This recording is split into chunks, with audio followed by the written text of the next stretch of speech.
Adik-adik par, salam. Salam. Baik, mari kita buka firman Tuhan yang saya ambil untuk kita dari dua bagian yang nantinya saya akan kaitkan dengan beberapa ayat-ayat dalam Alkitab. Kita lihat Kejadian 27 ayat 41 dan Kejadian 33 ayat 3 dan 4.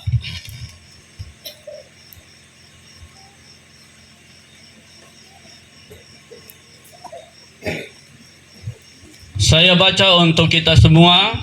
Yang bawa Alkitab silakan lihat Alkitab, yang tidak bawa Alkitab silakan pasang telinga dan dengar. Nanti beberapa adik bantu Pak pegang mic ya. Kejadian 27 ayat yang ke-41, demikian firman Tuhan. Esau menaruh dendam kepada Yakub karena berkat yang telah diberikan oleh ayahnya kepadanya. Lalu ia berkata kepada dirinya sendiri, hari-hari berkabung karena kematian ayahku itu tidak akan lama lagi.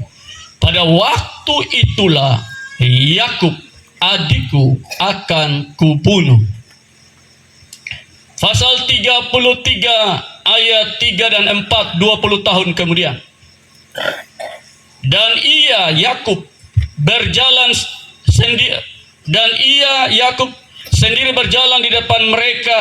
Mereka ini istri, anak-anaknya, hamba-hambanya. Dan ia sujud sampai ke tanah 7 kali. Hingga ia sampai dekat kakaknya Esau itu. Tetapi Esau berlari mendapatkan dia, Yakub. Didekapnya dia, Yakub. Dipeluknya lehernya. Dan diciumnya dia. Lalu bertangis-tangislah mereka. Demikian firman Tuhan.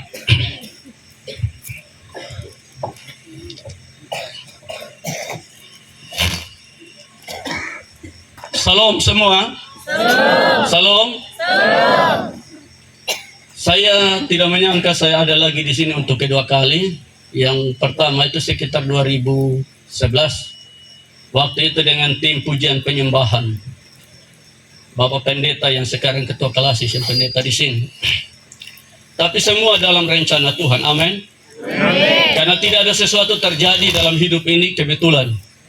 Saya selalu katakan bahwa di kamusnya Tuhan tidak ada kata kebetulan. Karena semua terjadi sudah Tuhan rancang jauh sebelum dunia dibentuk. Dan hari ini kita menggenapkan rencana Tuhan. Bapak Ibu saudara-saudara yang saya kasih dalam Tuhan Yesus, di bawah tema selalu hidup berdamai yang seorang dengan yang lain. Dalam Injil Matius di situ dia bilang berbahagialah orang yang membawa damai, karena mereka akan disebut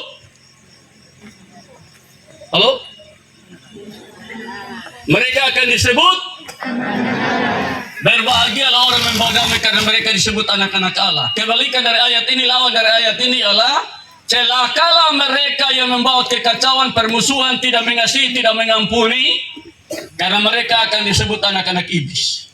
Singkatnya itu saja. Tidak usah bikin panjang-panjang. Ya. Nah, hari ini saudara saya akan berbicara tentang dua bersaudara, kakak dan adik, lahir dari satu rahim. Tinggal dalam satu rumah, anak kembar, yaitu Esau dan Yakub. Bagaimana pandangan Esau terhadap adiknya Yakub, dan bagaimana pandangan Yakub terhadap kakaknya Esau di bawah tema ini. Kejadian 27 tadi berkata bahwa Esau rencana mau bunuh dia adik Yakub karena masalah hak kesulungan yang berhasil dirampas oleh Yakub. Esau melihat Yakub bukan sebagai adik, bukan sebagai saudara, bukan sebagai bagian dari dirinya yang lahir dari satu rahim, tapi dia melihat Yakub sebagai musuh.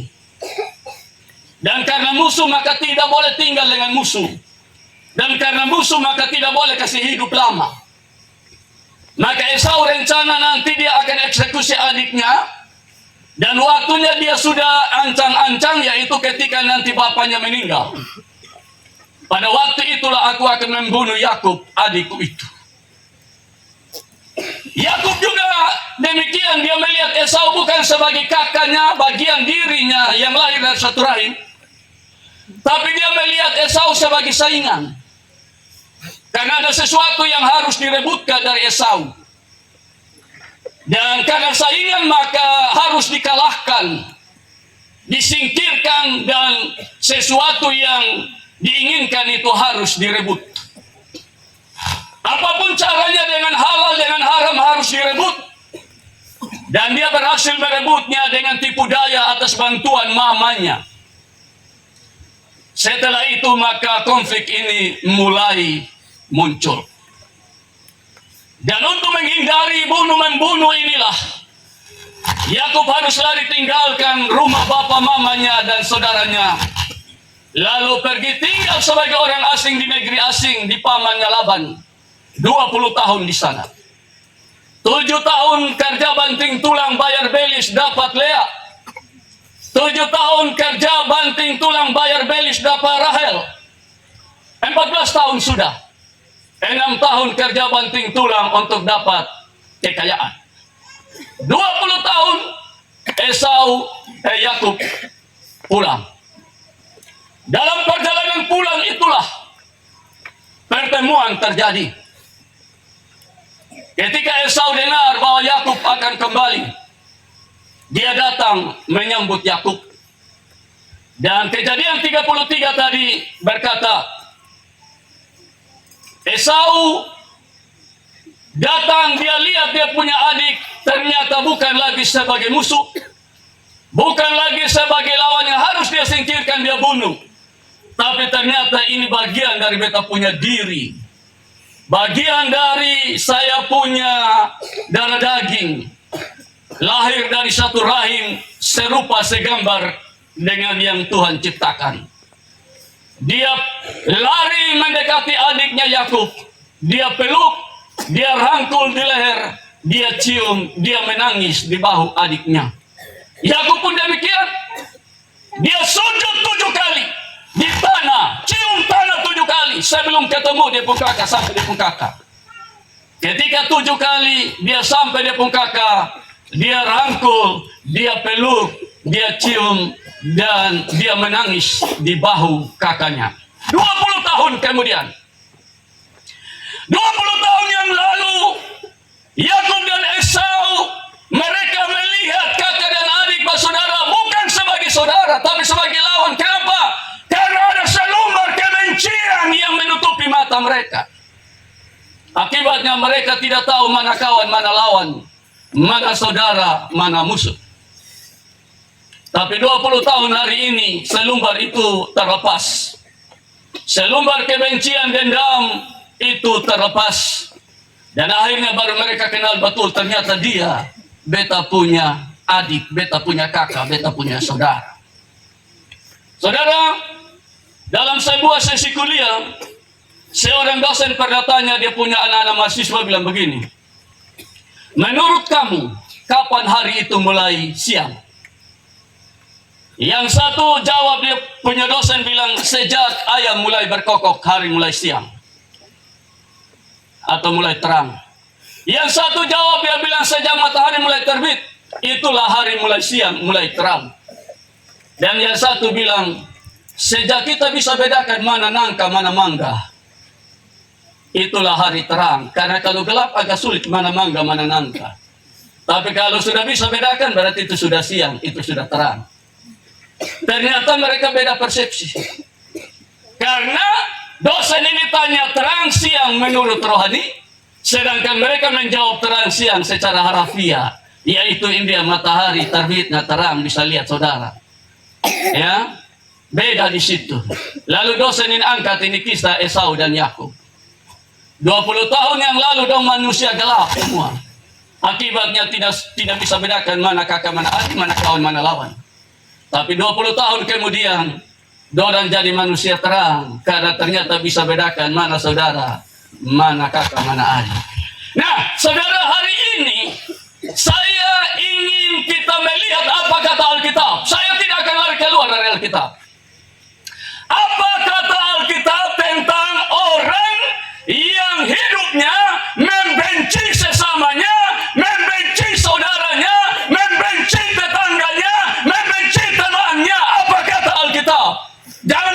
saya. Saya tidak akan bicara kata saya. Saya bicara kata Alkitab. Apa kata Alkitab?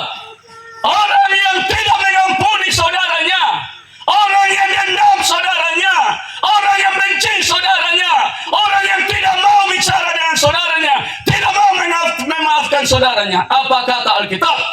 Dan kalau Alkitab omong itu, ingat, siapa yang meremehkan firman pasti mati. Yang pertama, Adi tolong baca kasih kita 1 Yohanes. Mari kita lihat 1 Yohanes 2 ayat 9 sampai 11. Dengar baik-baik. 1 Yohanes. Adi tolong ayat. 1 Yohanes 2 ayat 9 sampai 11. 1 Yohanes 2 ayat 9 sampai 11. Ya, Adi baca. Barang siapa berkata bahwa ia berada di dalam terang, tetapi ia membenci saudaranya. Ulang. Baca yang bagus supaya jemaat mengerti. Ini bukan lomba baca. Baca yang bagus. Buat. Ayo. Barang siapa berkata Barang siapa bilang bahwa ia berada di dalam terang, bahwa dia ada dalam terang karena dia subapti, susidi, ya, super jamuan, pokoknya gereja rajin, melayani Tuhan, lanjut. tetapi ia membenci saudaranya, Tapi dia benci saudaranya, dia benci tetangganya, dia benci temannya, dia benci anaknya, benci istrinya, benci suaminya, benci pacarnya, benci pendetanya, benci jemaatnya, lanjut. ia berada di dalam kegelapan sampai sekarang. Berarti dia bukan terang, dia bukan manusia terang, dia manusia gelap, dia masih tega dalam gelap sampai ini hari. Lanjut. Barang siapa mengasihi saudaranya, Siapa mengasihi saudaranya, ia tetap berada di dalam terang, dia dalam terang, dia manusia terang. Lanjut. dan di dalam dia tidak ada penyesatan. Perhatikan ayat 11. Tetapi barang siapa membenci saudaranya, Siapa membenci saudaranya, ia berada di dalam kegelapan ya, dan hidup di dalam kegelapan. ada dalam gelap, hidup dalam gelap. Ia tidak tahu kemana ia pergi, Dia sudah bisa bedakan mana kawan, mana lawan, mana saudara, mana musuh. karena kegelapan itu telah membutakan matanya. Karena kegelapan kasih buta dia punya mata seperti Esau dan Yakub itu. Ya. Jadi tidak peduli saudara mau baptis berapa kali, percik salam, mau perjamuan berapa ribu kali, mau pendeta berapa tahun, pengkhotbah keliling berapa negara, penatua berapa ratus periode. Tapi kalau kau benci, hidup benci dan tidak mengampuni, kau manusia gelap. Ini Alkitab omong, bukan saya omong. Tapi saya setuju, karena Alkitab omong itu benar. Manusia gelap.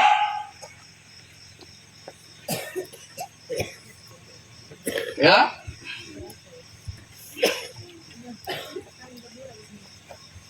Karena gelap membutakan matamu.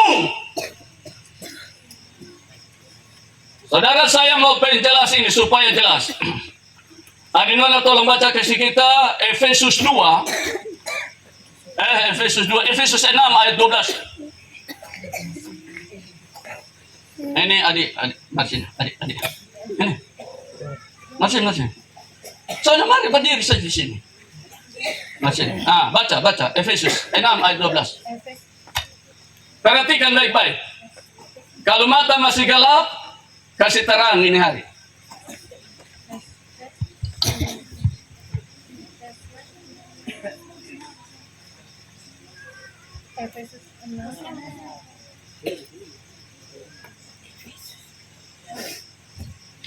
Efesus 6 ayat yang ke-12.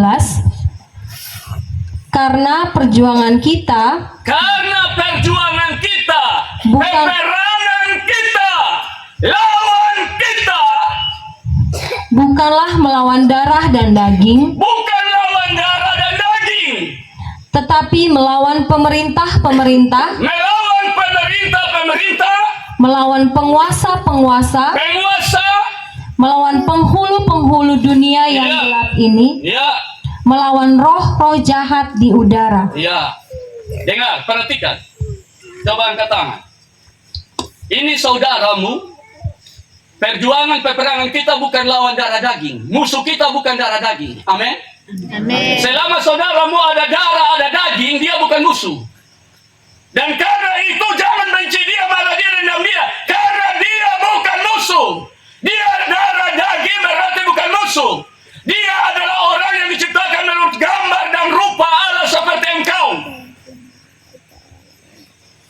Jadi kalau engkau benci dia, dendam dia, engkau salah musuh. Kenapa? Karena buta. Saya kasih contoh lagi, adik tetap berdiri. Ketika Tuhan Yesus bilang, murid-murid, mari kau pergi Yerusalem, sampai sana anak manusia akan diserahkan lalu dibunuh. Petrus tanda kami, Petrus bilang, Guru, kiranya hal itu dijauhkan daripadamu. Yesus balik datang di Petrus, Yesus bilang apa? Wahai iblis, enak. Kenapa? Karena Yesus tahu yang bicara ini bukan Petrus. Karena itu Yesus tidak pecat Petrus, mesti Petrus marah Petrus. Karena Yesus tahu Petrus darah daging. Dalam kelemahan Petrus, perhatikan. Dalam kelemahan Petrus, iblis pakai Petrus serang Yesus. Tapi Yesus yang terang itu tidak bisa dikelabui. Dia tahu mana kawan, mana lawan. Sehingga Yesus serang musuh yang sesungguhnya. Maka Yesus iblis saja, bukan Petrus saja. Dalam kelemahan saudaramu, tetanggamu, ya iblis pakai dia menyakiti engkau dengan tindakannya, perkataannya. Tapi ingat, dia bukan musuh. Kalau engkau serang saudaramu itu, engkau salah orang, salah musuh. Maka musuh yang sesungguhnya dia senang, dia lolos karena dia berhasil mengadu domba daging sama daging sehingga mereka baku bunuh dan dia senang. Jadi yang harus engkau lawan itu iblis, bukan saudaramu yang darah daging itu. Amin. Amin. Amin. Amin. Pulang, jangan salah kenal lagi mana kawan, mana lawan. Karena iblis kalau dia lolos, dia senang karena dia berhasil tipu engkau. Untuk mengenal mana kawan, mana lawan, kita butuh terang. Dan terang itu adalah firman Tuhan. Amin. Amin. Firman-Mu itu perintah dan terang bagi jalanku, bagi hidupku. Dengan firman Tuhan engkau bisa kenal mana kawan, mana lawan. Jangan jadi manusia gelap. Makanya kita bilang manusia gelap. Orang benci saudara itu gelap karena dia tidak bisa bedakan.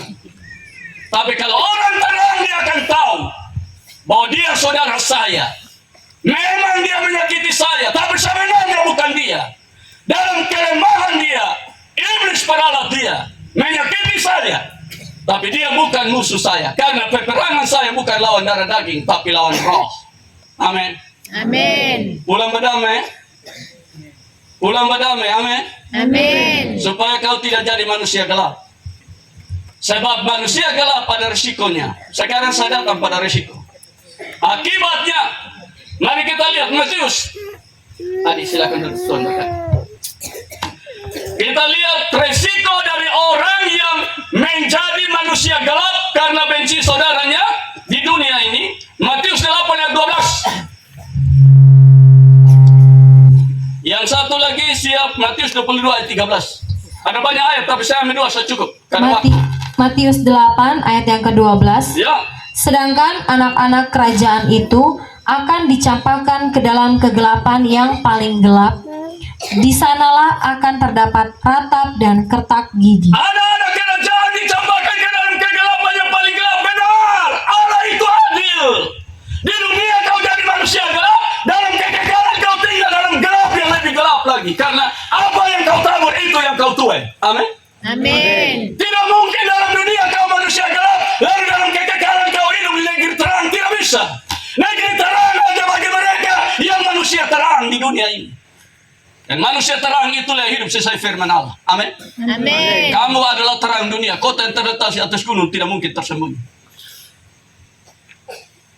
Allah adil. Kamu jadi manusia gelap, lanjut dalam kegelapan yang paling gelap. Kalau jadi manusia terang, lanjut di negeri terang.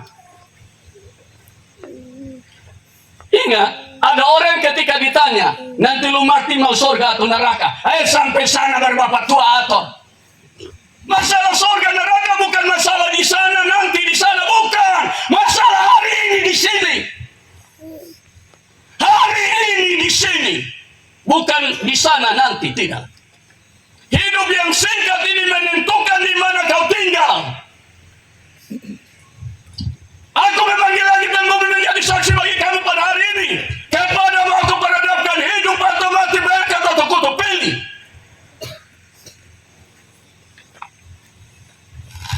Makanya dalam kitab Pengkhotbah dia bilang, apa yang didapat tanganmu kerjakan, karena tidak ada pertimbangan dunia orang mati kemana kau pergi. Tidak ada timbang-timbang di sana. Ditentukan hari ini di sini. Matius 22 ayat 13. Matius 20 ayat yang ke-13. Ya, Lalu kata raja itu kepada hamba-hambanya, ya, ikatlah kaki dan tangannya, ya. dan campakkanlah orang itu ke dalam kegelapan yang paling gelap. Kegelapan yang paling gelap. Di sana akan terdapat ratap dan kertak gigi. Cukup. Ada banyak ayat tentang itu. Kalau di Petrus lagi kegelapan yang paling dasar. Ya, dalam Petrus. Tapi intinya itu.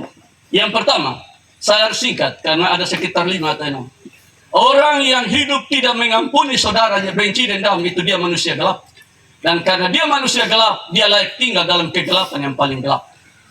Karena dia tidak bisa bedakan mana kawan, mana lawan, mana saudara, mana musuh, mana darah daging, mana roh. Dan iblis senang karena berhasil tipu dia, kasih buta dia mata. Yang kedua, apa kata Alkitab? Masih 1 Yohanes 3 ayat 15. 1 Yohanes 3 ayat 15.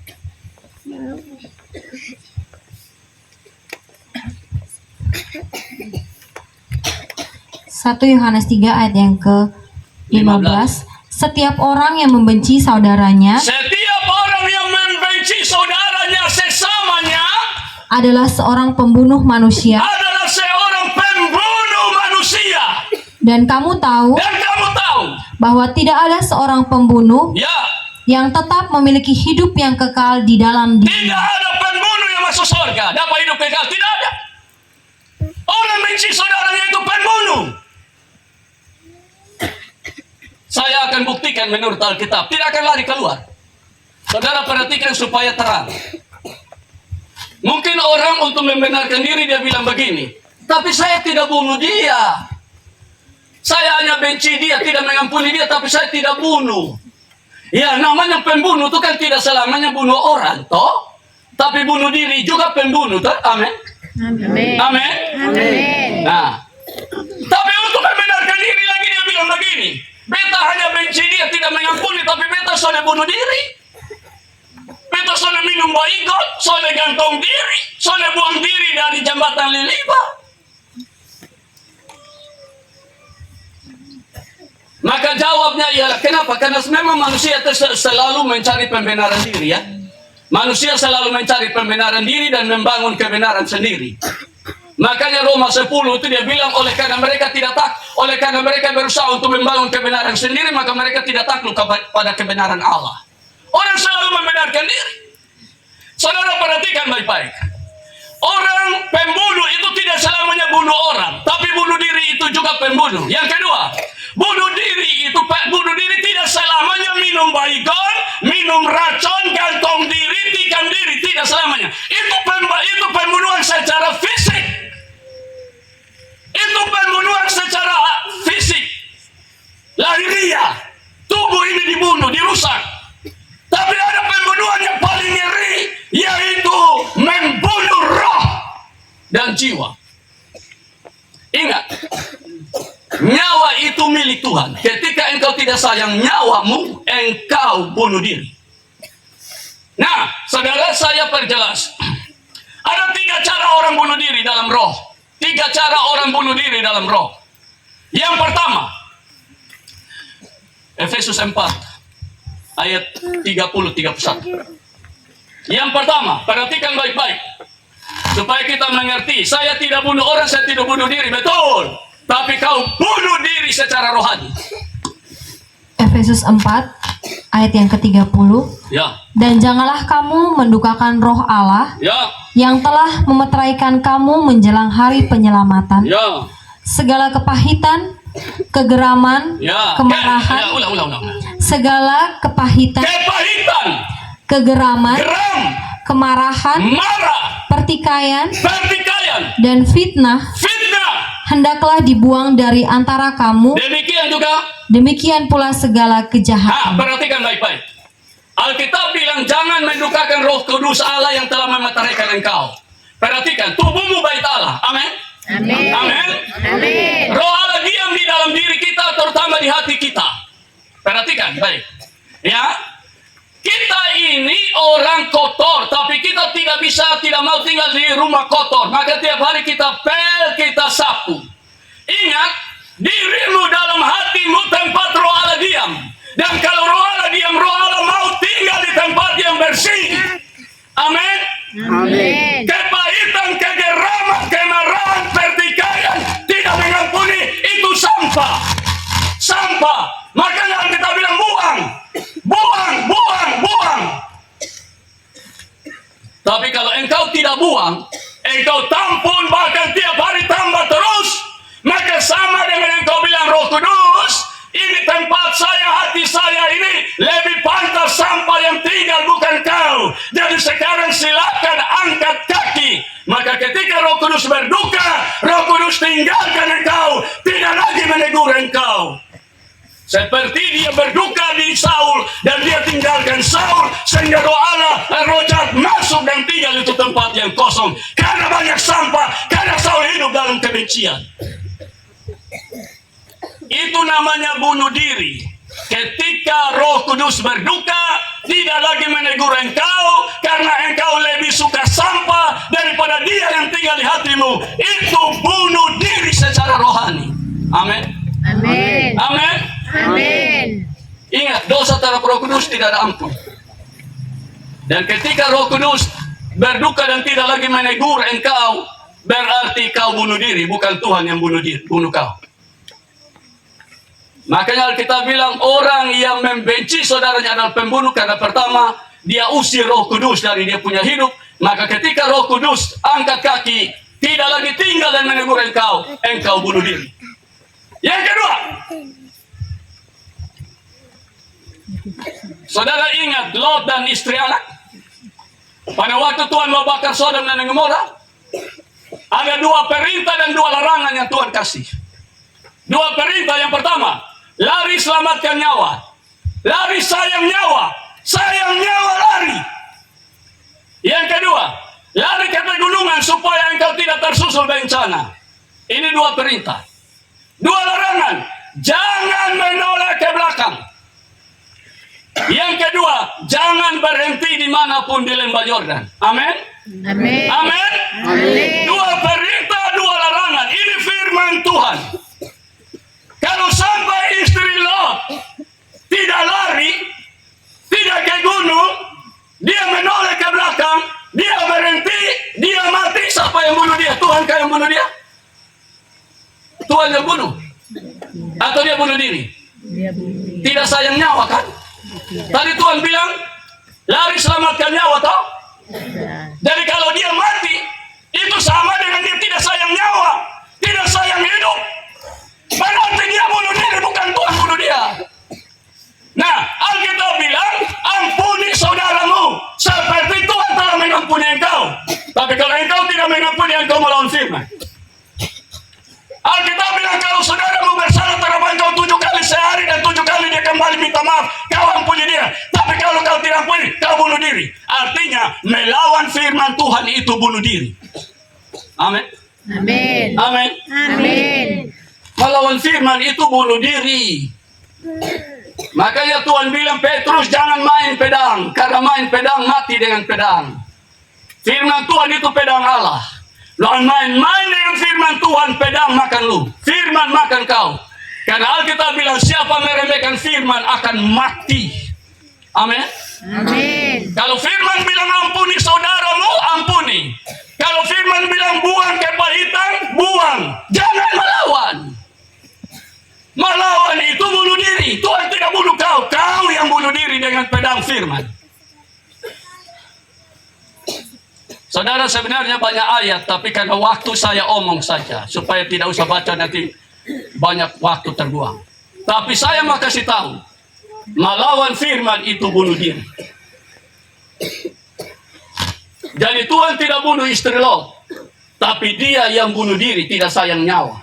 Tuhan terlalu sayang dia punya nyawa, makanya Tuhan bilang keluar. Tuhan tidak mau bakar mereka, tapi dasar manusia tidak sayang nyawa di situ sudah. Melawan apa yang Tuhan omong. Yang ketiga, bunuh diri yang ketiga. Ya, yang pertama, simpan sampah di hati, Roh Kudus berduka, kau bunuh diri. Yang kedua, melawan firman, bunuh diri. Yang ketiga, mari kita lihat 1 Korintus ya. Ini banyak orang meremehkan, tapi mari kita lihat 1 Korintus pasal 27. Pasal 27 lagi. Pasal 11 ayat 27. Sampai seterusnya, baca sampai Pak bilang stop. 1 Korintus 11 Perhatikan baik-baik. Orang seringkali datang perjamuan, ini enak-enak saja. Dengar baik-baik. Ini bunuh diri. 1 Korintus 11 ayat yang ke-27. Jadi barang siapa dengan cara yang tidak layak Barang siapa dengan cara yang tidak layak makan roti atau minum cawan Tuhan, iya, makan roti dan minum cawan pengampunan itu dari Tuhan. Lanjut. ia berdosa terhadap tubuh dan darah Tuhan. Berdosa terhadap tubuh dan darah Tuhan. Karena itu hendaklah tiap-tiap orang Iya, hendaklah tiap-tiap orang menguji dirinya sendiri, uji diri. dan baru sesudah itu Ya. ia makan roti dan minum dari cawan itu. Ya, lanjut. Karena barang siapa makan dan minum tanpa mengakui tubuh Tuhan, Ya, tanpa mengakui, tanpa menghargai, menghormati tubuh Tuhan dan darah Tuhan, ia mendatangkan hukuman atas dirinya. hukum diri. Lanjut. Sebab itu banyak di antara kamu yang lemah dan sakit, Banyak di antara kamu yang lemah, sakit, dan tidak sedikit yang meninggal. tidak sedikit yang meninggal. Tuhan tidak bunuh kau, tapi kau yang bunuh diri. Kalau kita menguji diri kita sendiri, Iya, hukuman tidak menimpa kita. benar. Tetapi kalau kita menerima hukuman dari Tuhan, Iya, kita dididik supaya kita tidak akan dihukum bersama-sama dengan dunia. dengar. Ketika engkau hidup dalam kebencian terhadap saudaramu, tidak mengampuni, kau jangan perjamuan. Kau minum itu darah pengampunan, lalu kau tidak mengampuni, itu kau menghina itu darah. Dan ingat, Alkitab bilang ada 2 darah yang berteriak di hadapan Tuhan. Dalam Ibrani, 2 darah. Yang pertama darah Habel, dan yang kedua darah Yesus. Darah Habel berteriak menuntut penghukuman atas pembunuhnya, yaitu Kain, dan akhirnya Tuhan kutuk Kain. Tapi darah Yesus memohon pengampunan bagi pembunuhnya, yaitu saudara dan saya. Amin. Amin. Memohon pengampunan. Jadi kalau engkau minum itu darah, engkau harus menghargai, menghormatinya dengan melepaskan pengampunan. Sebab kalau tidak, kau menghina itu darah. Maka darah itu tidak meminta lagi pengampunan, tapi menuntut penghukuman. Ibrani 10 ayat 29. Ibrani 10 ayat 29. Semoga saya tidak salah. Semoga saya tidak. Baca Ibrani 10 ayat 29. Ibrani 10 ayat yang ke-29. Nah, Betapa lebih beratnya hukuman yang harus dijatuhkan atas dia ya. yang menginjak-injak anak Allah, Yang menginjak-injak anak Allah, yang menganggap najis darah perjanjian yang mengudus, yang menganggap najis, menganggap kotor, menganggap rendah, menganggap hina darah perjanjian yang menguduskan engkau melalui pengampunan. dan yang menghina roh kasih karunia, Betapa lebih berat hukuman Jadi darah itu tidak memohon pengampunan lagi karena memang engkau tidak layak diampuni karena engkau tidak melepaskan pengampunan. Maka darah itu menuntut pengampunan. Jadi kalau tidak mengampuni saudaramu, jangan datang duduk perjamuan. Supaya jangan engkau menghukum diri, bunuh diri di penama. Amin. Amin. Amin yang kuat. Amin. Saya tahu jemaat Immanuel Olalali ini sana ada orang yang simpan dendam satu dengan lain. Tapi ya memang saya harus kasih tahu. Karena lebih baik mencegah daripada mengobati. Mama, pimana? Gereja sedia, Bapak. Gereja sedia. Habis gereja sedia, pi perjamuan. Padahal dengan tetangga sebelah rumah sudah baku bohong seberapa tahun. Tapi pi gereja sedia. Nanti orang yang sudah gereja sedia, dia mulai bilang, sudah gereja sedia, malu pi perjamuan. Kalau juga gereja sedia, malu ada di sebelah rumah sudah baku bohong juga.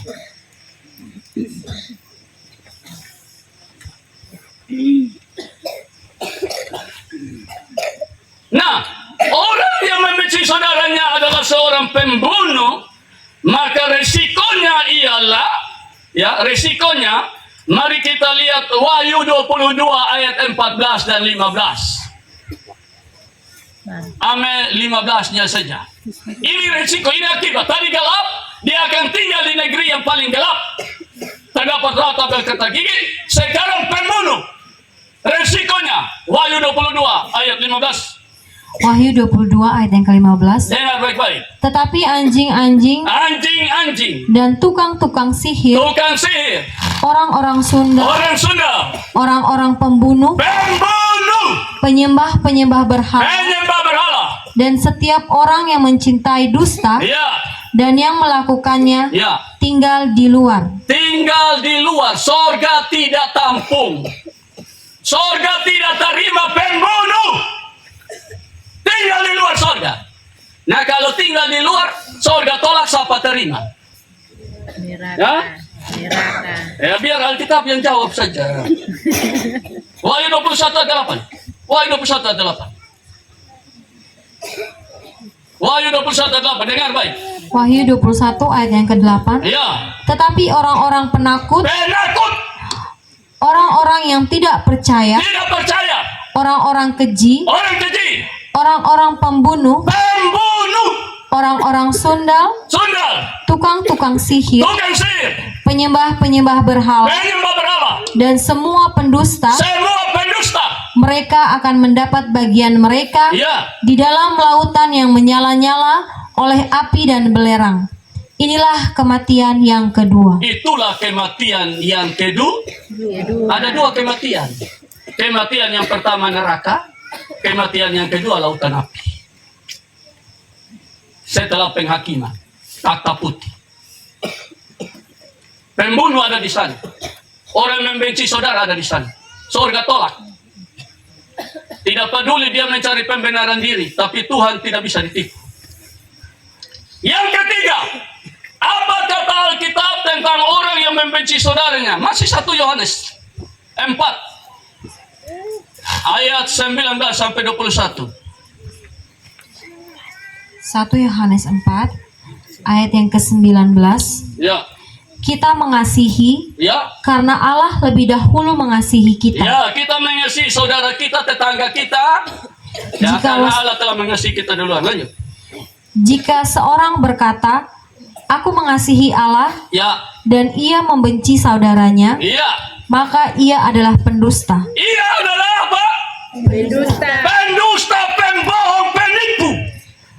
Karena barang siapa tidak mengasihi saudaranya Ya, yang yang dilihatnya, dilihatnya, tidak mungkin mengasihi Allah yang tidak dilihatnya. 21. Dan perintah ini kita terima dari Dia. Ya, Barang siapa mengasihi Allah, barang siapa mengasihi Allah, Tuhan Allah, ia harus juga mengasihi saudaranya. dia harus, bukan pilihan, harus mengasihi saudaranya. Ya, jadi ada orang bilang, oh Tuhan, saya cinta Tuhan, saya sayang Tuhan, oh terima kasih Tuhan. Tapi di sisi lain, dia benci, dia punya kakak, dia punya adik yang sudah beromong. Sampai hari ini, dia benci, dia tidak mengampuni. Itu penipu. Penipunya begini, saudara dengar baik-baik. Saya akan jelaskan. Tadi Alkitab bilang, orang yang bilang mengasihi Allah, tapi membenci saudara itu penipu. Karena bagaimana dia mengasihi Allah yang tidak kelihatan, sedangkan saudara yang kelihatan, dia benci, itu penipu. Penipunya begini, saudara dengar.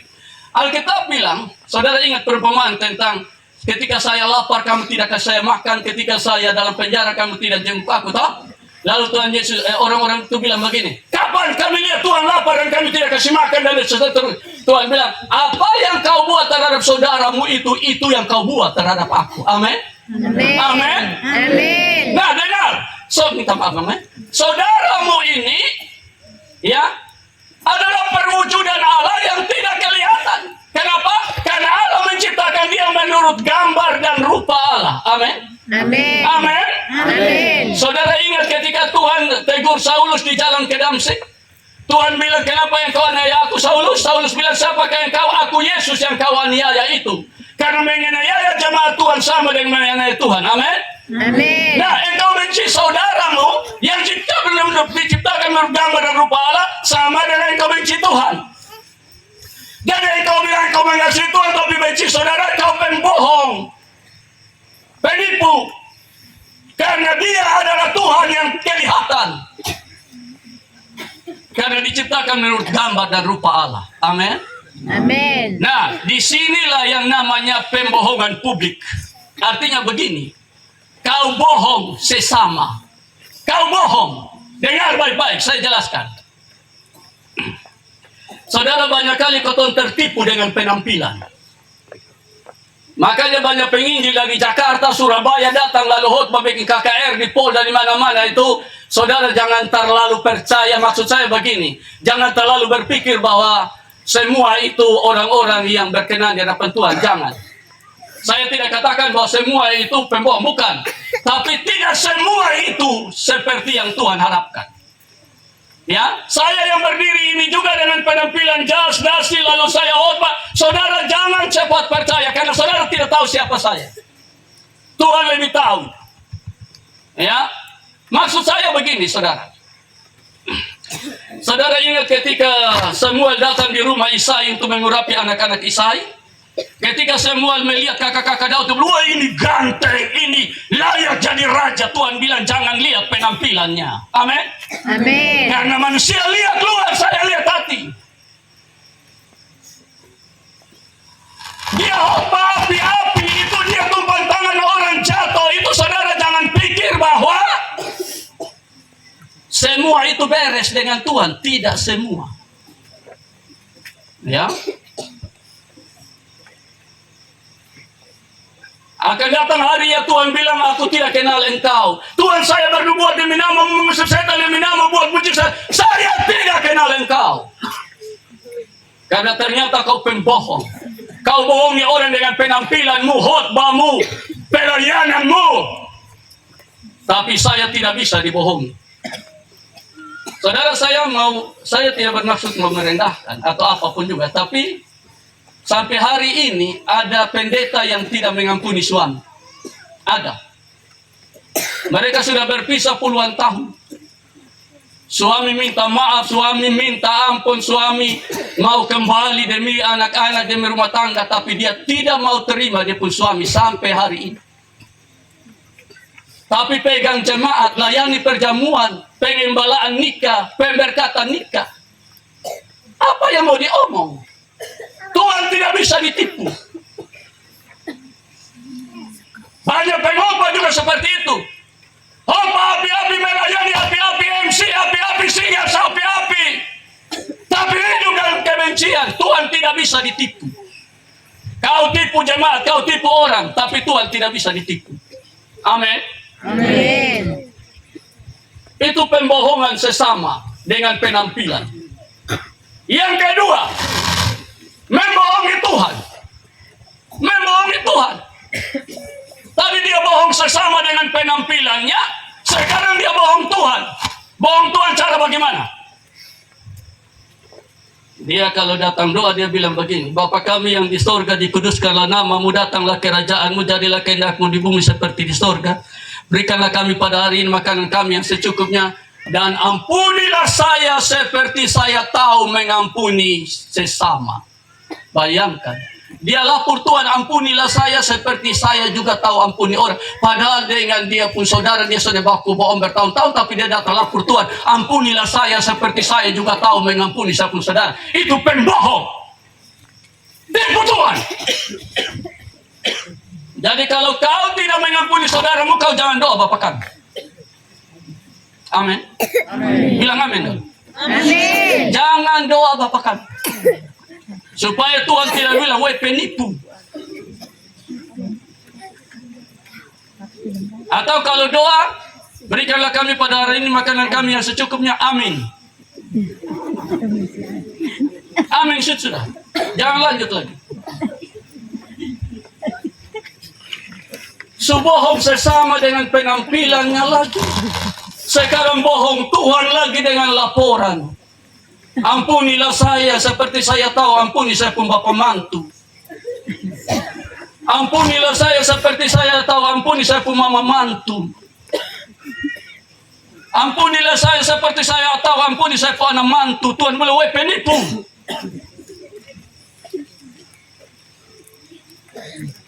Dan saudara ingat, Ananias dan Safira itu mati karena tipu Tuhan. Betul atau tidak? Betul tak?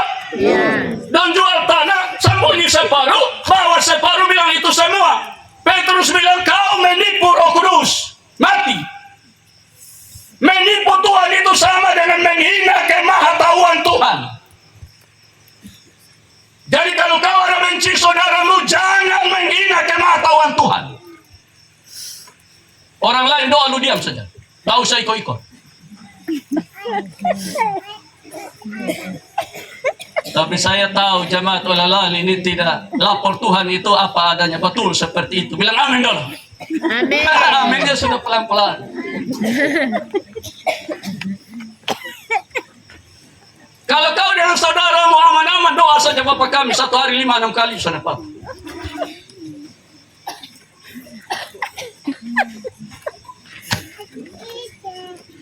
Tipu sesama lagi, tipu Tuhan lagi, terakhir tipu diri.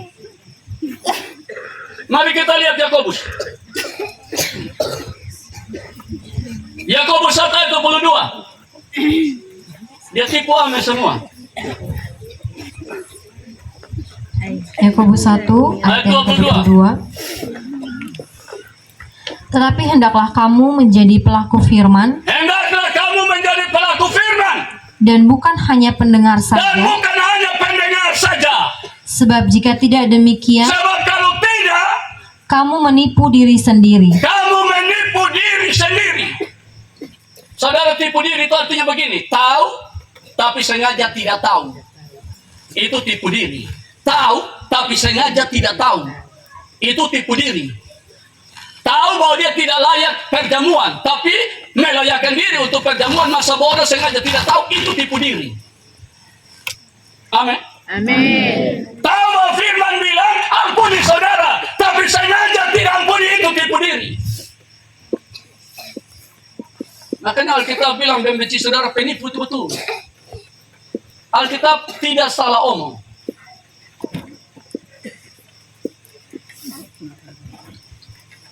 Yang ke berapa lagi?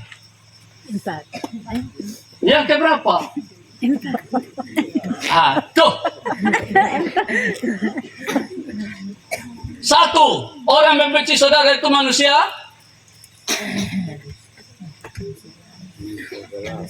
Jangan sampai masuk telinga kiri, keluar telinga kanan. Membenci saudara itu manusia Lama. Manusia gelap.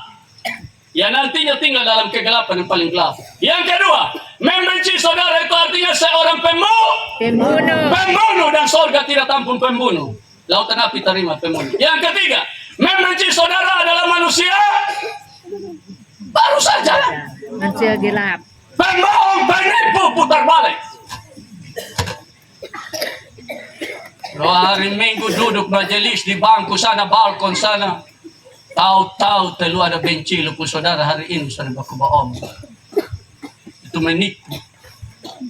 Keluar penginjilan di mana-mana, keliling semua dunia, khotbah keliling, MC keliling, singers keliling, pendoa keliling, tetapi dengan tetangga sebelah rumah saudara baku bohong. Penipu.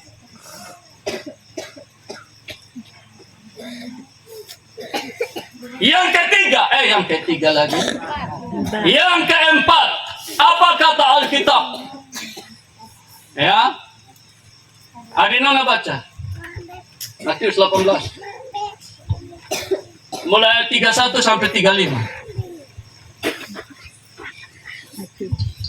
Semangat toko? Belum toh? Iya. Ya, jangan sampai begini-begini saya kira mengerti total. Ay, kumasen. Minyak habis. Matius 18 ayat 31. Ya. Ini perumpamaan tentang pengampunan. Ayo. Ayat 31. Ya.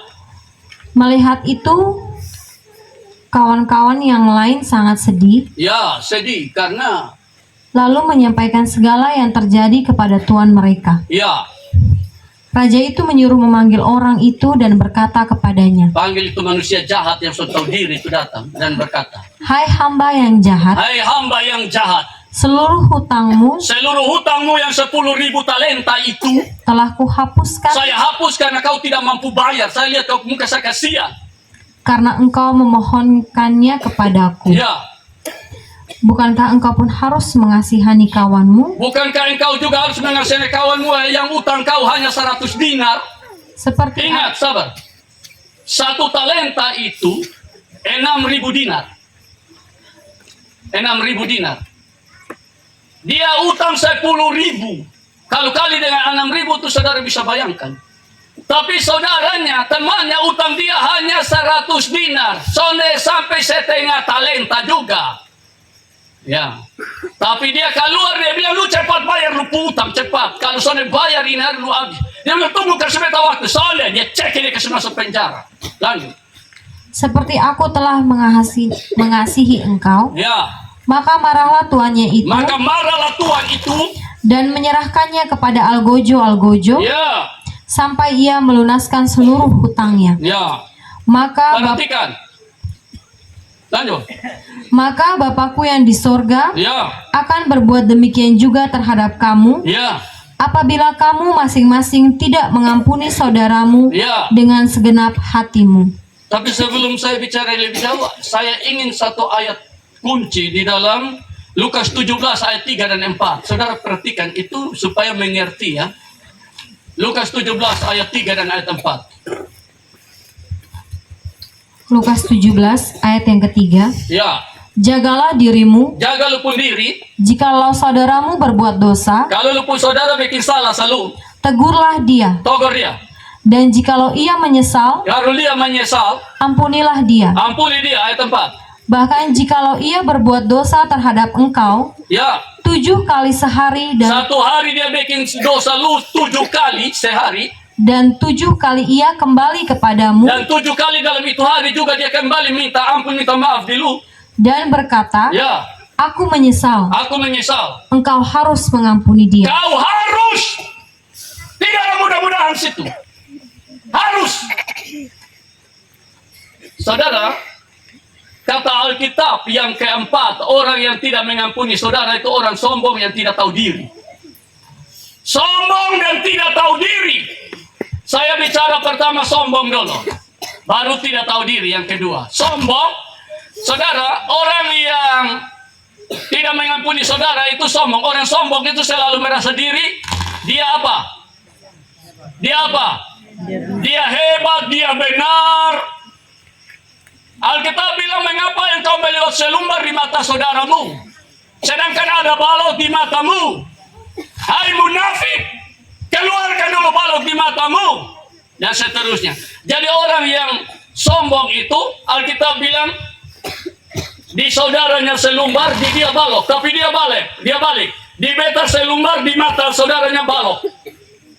Jadi dia yang paling benar, saudaranya yang paling salah. Sedangkan Alkitab bilang, lu yang paling salah, saudaramu itu hanya selumbar. Tapi merasa diri selalu benar. Ya, beta pantas benci dia karena memang dia terlalu betul-betul. Ya, saudara, banyak kali kita merasa diri lebih baik, lebih benar, padahal tidak seperti itu. Semua kita ini pernah melakukan kesalahan. Amin. Amin. Tidak ada yang lebih baik. Ya. Tapi itulah orang yang sombong itu selalu merasa diri dia yang paling benar dan membangun kebenaran sendiri. Dan ingat, iblis jatuh karena sombong. Dan Alkitab bilang Allah melihat orang sombong dari jauh. Allah benci karena tidak tahu diri. Ya, Allah selalu saya bilang begini, Allah yang maha pengingat saja mau melupakan kesalahan kita yang banyak dan mengingat kebaikan kita yang sedikit. Kita yang maha pelupa mau melupakan orang punya kebaikan yang banyak dan mengingat kesalahan orang yang sedikit sehingga panas setahun dihapus hujan sehari. Itu orang pun bahaya begitu banyak hilang semua hanya karena dia pun salah satu di lu pegang ingat terus dia pun salah dan lupa buang dia pun bahaya. Sehingga setiap kali sebut itu orang pun nama yang ada dia pun sone baik, sedangkan dia pun baik lupa buang semua.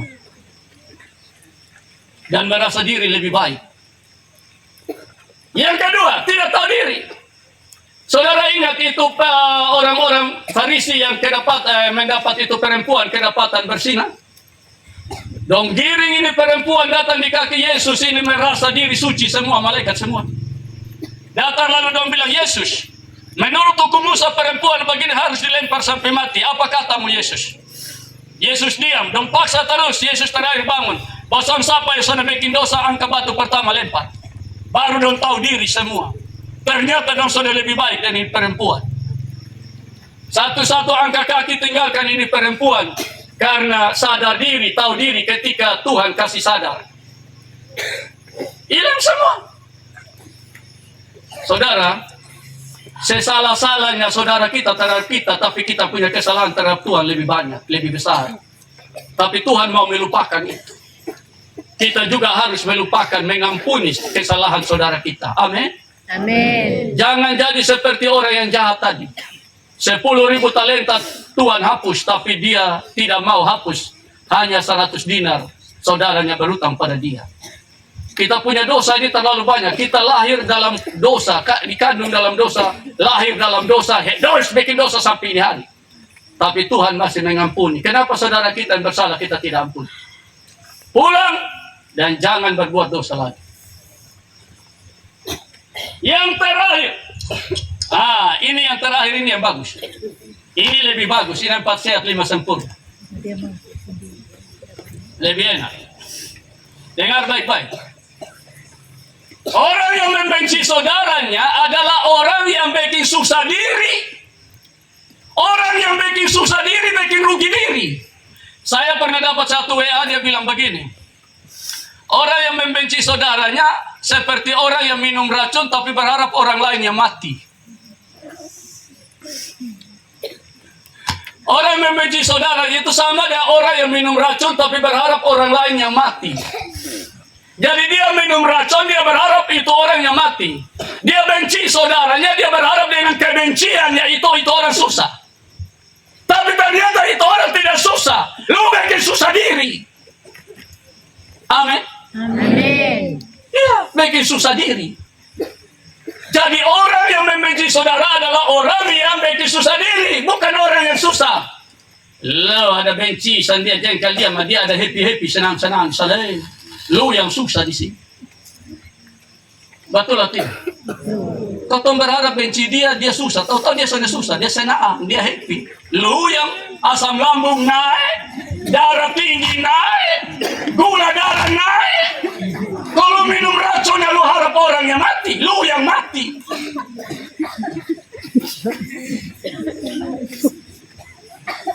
Itu kan bikin susah diri toh.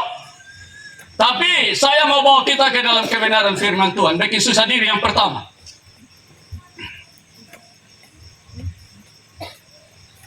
Mari kita lihat Matius 5 ayat 23 sampai 26. Dengar baik-baik saudara. Matius 5 ayat 23 sampai 26. Matius 5 ayat yang ke-23 Ya, Sebab itu, jika engkau mempersembahkan persembahanmu di atas mezbah, ya. dan engkau teringat akan sesuatu yang ada di dalam hati saudaramu Lu terhadap datang engkau, bawa persembahan di gereja di mezbah, lalu lu ingat bahwa ada sesuatu di hatimu terhadap saudaramu, tinggalkanlah persembahanmu di depan mezbah kasih itu, tengah lu pun persembahan di situ, dan pergilah berdamai dahulu dengan saudaramu, pulang berdamai dengan dia, lalu kembali untuk mempersembahkan persembahanmu itu. lalu kembali untuk mempersembahkan persembahanmu itu. Segeralah berdamai dengan lawanmu, Segera berdamai dengan lawanmu. selama engkau bersama-sama dengan dia di tengah jalan. Cukup, saya senang itu kata. Segera berdamai dengan lawanmu, selagi engkau dengan dia sama-sama di Tengah jalan. tengah jalan. Ingat, hidup ini perjalanan. Hidup ini perjalanan. Berdamai dengan dia ketika bosong masih hidup. Jangan tunggu satu sumati baru menyesal sampai menangis di kubur minta ampun. Saudara bisa berdamai dengan lawanmu ketika kamu masih ada di tengah perjalanan. Amin. Amin. Jangan tunggu mati, karena mati tidak ada lagi kesempatan. Tapi yang saya maksudkan begini, saya kutip satu kalimat dari Pak Pendeta Isra Soruk yang sangat memberkati saya. Dia bilang begini, ketika dia kutip ini ayat, Tuhan lebih suka persembahan yang tertunda, ya, tapi dilandaskan pada kasih dan pengampunan, daripada persembahan yang terburu-buru, tapi dilandaskan pada kepahitan, kebencian, dan tidak mengampuni. Artinya Tuhan lebih suka lu persembahan tertunda, tapi lu kasih beres dulu. Daripada lu buru-buru bawa persembahan, tapi sebetulnya itu kekejian di hadapan Tuhan. Nah, contohnya begini saudara. Saya tidak bicara soal nasar, perpuluhan, dan sebagainya. Saya tidak bicara soal itu. Tapi yang saya bicara persembahan hidup. Ada begitu banyak orang cepat sekali menyaut ketika dihubungi. Mama, tolong kau terima amin di jabatan penatua dong, kita butuh sekali. Tanpa dia pikir panjang, dia langsung bilang, siap Papa, siap Mam Pendeta, siap. Sedangkan dia dan dia pun saudara sudah baku omong 10-an tahun. Maka Tuhan bilang kasih tengah lu pun siap di situ. Ibadamai dengan lu pun saudara itu kasih beres. Ampuni dia, maafkan dia. Setelah beres, datang tarima lu pun siap sudah. Tarima jabatan majelis penatua, dia akan layani Tuhan. Maka kau punya korban hidup, waktu, tenaga, semua itu menjadi korban yang berbau harum di hadapan Tuhan, karena dilandaskan pada kasih dan pengampunan. Amin. Amin. Amin. Amin. Daripada kau bilang siap tapi tidak kasih beres, kau mulai khotbah, pimpin ibadat, khotbah, tapi kebencian tetap ada, maka itu kekejian di hadapan Tuhan. Tidak berbau harum. Makanya dalam kisah Alkitab Perjanjian Lama, ketika Daud mau bangun rumah untuk Tuhan, Tuhan bilang apa? Lu sudah pantas. Kau tidak pantas karena kau punya tangan ada darah. Kau menumpahkan banyak darah, tidak layak bangun rumah kasih saya. Kau punya anak nanti akan bangun. Artinya tangan yang ada darah pembunuh itu Tuhan tidak izinkan melayani rumah Tuhan. Amin. Amin. Amin. Amin. Iya. Kau bawa darah itu. Lo mau majelis 100 periode juga kalau ada darah pembunuh. Karena pembenci, Tuhan tidak akan terima kau punya korban, pengorbanan waktu, tenaga, dan sebagainya. Tuhan tidak terima. Jijik. Karena ada darah. Ini kan bikin susah diri. Melayani bertahun-tahun, tapi Tuhan tidak hitung. Orang yang kau benci, dia senang di sana. Kau yang susah di sini, karena Tuhan tidak hitung, kau pun jerih payah. Yang kedua, bikin susah diri. Yang kedua, Tuhan tidak dengar kau punya doa. Oke, mari kita lihat firman saja. Saya tidak akan lari keluar dari firman. Matius 11 ayat 24-25. Matius 11 ayat 24-25. Matius 11 ayat yang ke-24. Ya. Tetapi aku berkata kepadamu, Ya. pada hari penghakiman, Hah? Itu kok. Betul. Iya. Aduh, jangan sampai saya salah. Oh, Markus minta maaf. Hah? Ya, Markus 11 ayat 24-25. Markus 11 ayat yang ke-24. Ya, Karena itu aku berkata kepadamu, ya, Tuhan Yesus bilang. apa saja yang kamu minta dan doakan, Ya, percayalah bahwa kamu telah menerimanya, ya. maka hal itu akan diberikan kepadamu. Tapi, Dan jika kamu berdiri untuk berdoa, ya, ampunilah dahulu sekiranya ya, ada barang sesuatu dalam hatimu terhadap seseorang, ya. supaya juga Bapamu yang di sorga mengampuni kesalahan-kesalahanmu. Saudara, firman Tuhan bilang begini, bukan tangan Tuhan kurang panjang untuk menolong. Bukan telinga Tuhan kurang tajam untuk mendengar. Tapi yang membuat Tuhan tidak dengar kau punya doa adalah dosa. Dan satu dosa yang paling menghambat doa ialah tidak mengampuni. Makanya Tuhan bilang, kalau kau berdiri untuk berdoa, ampunilah dahulu sekiranya ada sesuatu yang tidak beres, supaya Tuhan dengar kau punya doa. Sebab lu mau doa puasa, kau doa bahasa roh, kau doa semalam suntuk, kau tiarap, kau berlutut, kau merayap. Tapi kalau hidup dalam kebencian, Tuhan tutup telinga. Karena itu menghambat doa. Lu mau bicara hamba Tuhan sampai kalau bano yang bisa kasih bangun orang mati doa lu beban juga Tuhan bilang masalah bukan itu hamba Tuhan, lu yang sudah beres. Makanya pi bawa beban, pulang bawa beban. Amin. Amin. Amin. Sebab orang sekarang ini dengar hamba Tuhan di mana pi? Biar pendeta deka-deka di sana datang. Dengar hamba Tuhan sampai di mana? Itu tempat yang dibina terus ke sana. Linam Nutu sana. Saya satu waktu saya telepon Mam Pendeta Linam Nutu. Salam Mam Pendeta. Ya salam Bapak. Kenapa? Woi, Linam Nutu tenar oh. Tenar kenapa Bapak? Woi. Orang semua pergi di situ tuh saya lihat di ini YouTube ini. Bapak orang luar saya datang botol di sini son. Dengar sampai penyembuh sampai di Linam Nutu. Charter, pick up, pergi sampai sana. Pulang bawa kembali penyakit. Yang masalah bukan dia, lu yang sudah beres. Kalau kamu tinggal di dalam aku dan firman aku tinggal di dalam kamu, mintalah apa yang kamu kehendaki dan kamu dapat. Amin. Amin. Amin. Amin. Akar masalahnya bukan itu hamba Tuhan dan bukan itu tempat. Tuhan mau jawab kamu doa di sini juga Tuhan jawab. Amin. Amin. Makanya 2017 ketika saya doa di tembok ratapan di Yerusalem, saya taruh beban, tapi dalam hati saya, apakah karena saya doa di tembok ratapan baru Tuhan dengar saya pun doa? Tidak juga. Di kamar doa saya juga di Kupang sana Tuhan dengar. Jadi Tuhan jawab dengar doa bukan karena tembok ratapannya dan bukan karena Yerusalemnya. Karena Allah menyembah Allah yang mencari penyembah yang menyembah Allah dalam roh dan kebenaran, bukan di gunung ini dan bukan di Yerusalem.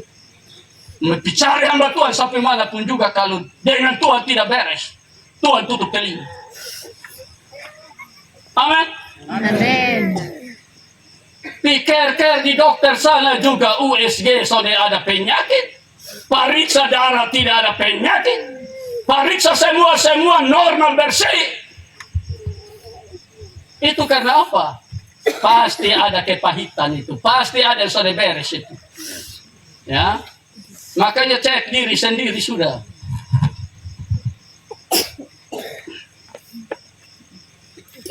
Yang ketiga, dosa tidak diampuni. Ayat yang ke-26 dari Markus 11 tadi.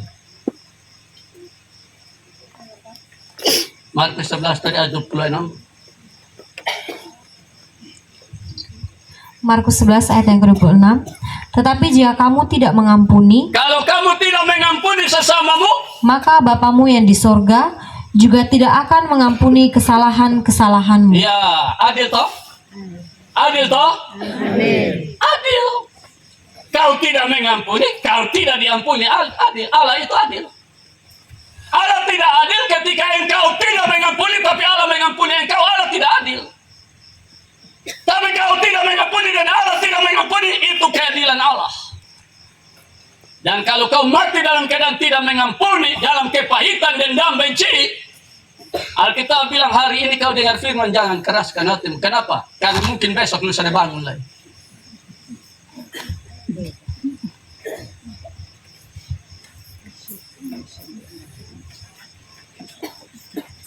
Yang keempat, bikin susah diri tadi saya sudah bilang, mendukakan Roh Kudus. Dan kalau Roh Kudus berduka kau yang susah, bukan itu orang kau benci yang susah. Bisa saya itu orang kau benci dia dan Tuhan sudah beres, lu yang sudah beres. Amin. Amin. Ya, bisa saja dan Tuhan sudah beres. Lu yang sudah beres. Karena lu merasa diri lu benar terus. Orang lain salah terus. Yang berikut. Adi tolong baca Efesus 4 ayat 26. 27. Ini semua habis, tenang saya lihat ini semulai. Semulai meredup-redup ini. Saya juga harus tahu diri, karena Alkitab bilang kalau dapat madu jangan makan terlalu banyak, nanti muntah. Ya kau tahu juga harus ingat juga jemaat pun kemampuan terima ini sampai di mana, nah jangan terlalu for tancap terus kau jemaat cuma ngantuk. Efesus 4 ayat 20. Tadi Pak bilang ayat berapa? 26, 27. Ayat yang ke-26, apabila kamu menjadi marah, Kalau kau marah, janganlah kamu berbuat dosa. jangan buat dosa. Janganlah matahari terbenam Jangan matahari terbenam sebelum padam amarahmu. sebelum padam amarahmu. 27. Dan janganlah beri kesempatan kepada iblis Dan jangan kasih iblis apa? Kesempatan. Tadi Alkitab bilang kalau marah jangan sampai matahari. Berapa kali matahari terbenam? Satu kali. Berapa kali? Satu kali pun tidak boleh. Jadi kalau marah mama mantu 1 bulan 30 kali matahari sudah tenggelam. Halo? Halo? Marah tetangga sebelah rumah 1 tahun sudah 365 kali matahari tenggelam. Halo? Hai. Jangan bikin dosa, jangan kasih iblis kesempatan. Amin. Amin. Kenapa jangan kasih iblis kesempatan? Dengar baik-baik. Pengkhotbah 9. Pengkhotbah 9 ayat 4 dan 5. Semoga saya tidak salah. Ya, Pengkhotbah 9 ayat 4. Ayat yang keempat, Ya, dengar. tetapi siapa yang termaksud orang hidup Siapa termasuk orang hidup? Yang masih hidup, bukan orang mati. mempunyai harapan. Masih ada harapan, masih ada kesempatan. Karena anjing yang hidup Karena anjing yang hidup lebih baik daripada singa yang lebih mati. baik dari singa yang mati. Ayat 5. Karena orang-orang yang hidup Karena orang hidup tahu bahwa mereka akan mati. tahu bahwa dia akan mati. Tetapi orang yang mati Tapi orang yang mati tak tahu tidak apa-apa, tahu apa-apa. tak ada upah lagi bagi mereka, bahkan kenangan kepada mereka sudah lenyap. Siapa termasuk orang hidup masih ada kesempatan. Karena itu jangan kasih iblis kesempatan. Amin. Amin. Jadi dengar baik. Kemarin bikin dosa banyak-banyak. Tanggal 30 Juli kemarin bikin dosa banyak-banyak. Tapi ini hari 1 Juli masih bangun, masih hidup. Sementara tadi malam Tuhan suka panggil banyak orang, tapi kau masih bangun ini hari. Artinya Tuhan mau ini hari kasih beres dengan sesamamu. Jangan tunggu besok, karena jangan sampai tanggal 2 lu sudah ada lain. Tapi kalau lu masih hidup ini hari masih ada kesempatan. Karena anjing yang hidup lebih baik dari singa yang mati. Anjing itu bukan binatang. Itu anjing yang dalam 2 Petrus 2 ayat 20 sampai 22 dia bilang, orang yang sudah bertobat tapi dia kumat kembali dalam dosa sama dengan anjing yang muntah habis makan kembali. Babi yang dibersih kembali dalam kubangan. Kemarin bikin dosa banyak-banyak, tapi ini hari masih hidup, masih ada kesempatan. Kemarin dulu bertobat, karena ini hari kumat, tapi masih hidup, masih ada kesempatan. Karena anjing yang hidup lebih baik dari singa yang mati. Artinya kau ada salah, tapi kalau masih hidup, itu masih ada kesempatan.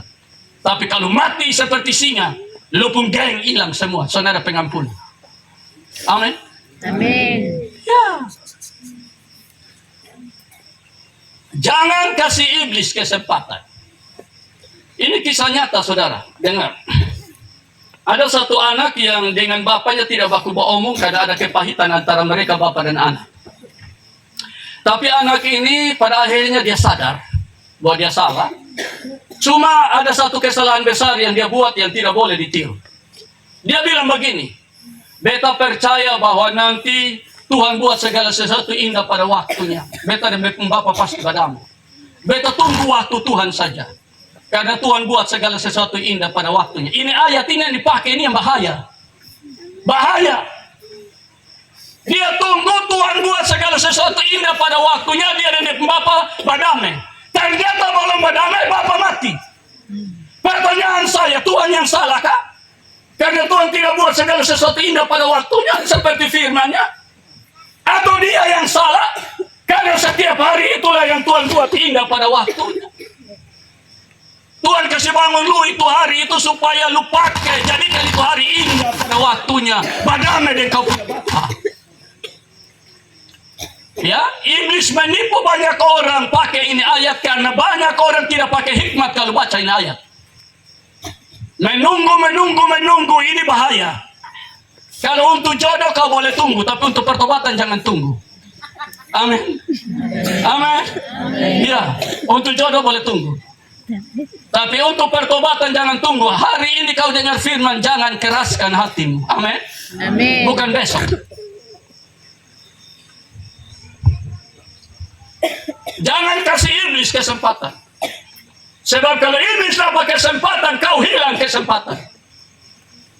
Penyesalan datang terlambat. Ya. Saya pernah khotbah di satu PD ini di Kupang. Saya mau masuk di jalan masuk ke ini PD, ternyata jalan tutup ada tank. Saya tahu itu orang mati.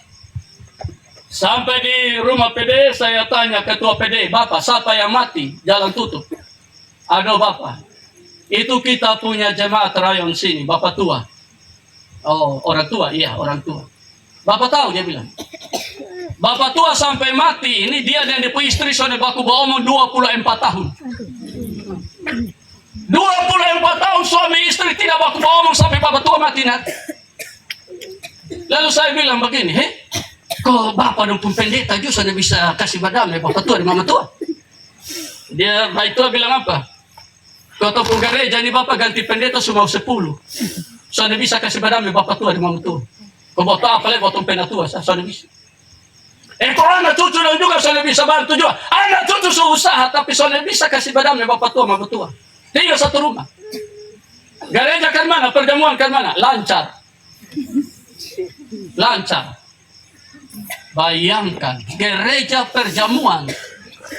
Tapi suami istri sudah baku omong sampai mati.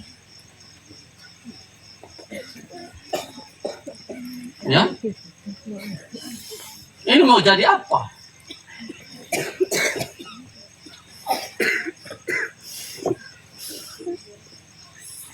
Ketika saya pernah angkat ini kisah dalam sebuah khotbah di persekutuan, habis persekutuan ini teman satu bilang begini, Bapak, kok beta punya ipar lain sampai hari ini, laki bini 13 tahun sama Bapak. Itu rumah ke neraka. Kalau ada tamu, istri terima, suami di belakang. Nanti istri di belakang, suami datang di muka. 13 tahun.